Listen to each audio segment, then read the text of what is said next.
U.S. health authorities continue to urge Americans to get COVID-19 boosters and said, at this point, the boosters are the best defense against the rising cases of Omicron variant.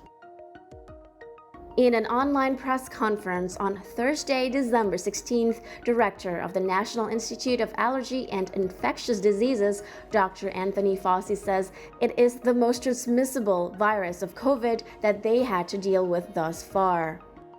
What you see on that map there is more than 90%, probably around 95% Delta.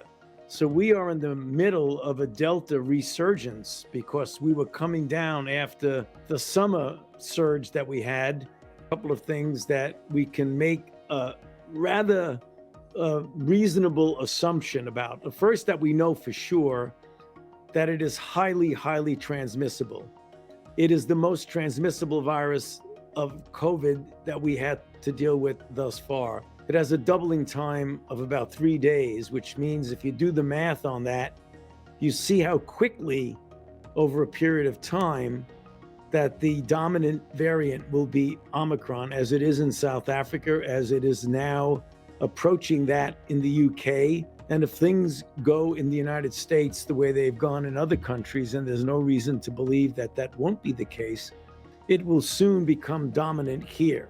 As we get into the depths of the winter, with the travel and the holiday season upon us, that it is essential to get the unvaccinated people vaccinated, and importantly, particularly with regard to Omicron, which is a threat in front of us right now, that boosting individuals who have already been vaccinated is going to be very, very important. Meanwhile, the Omicron variant makes up about 3% of the COVID cases in the U.S.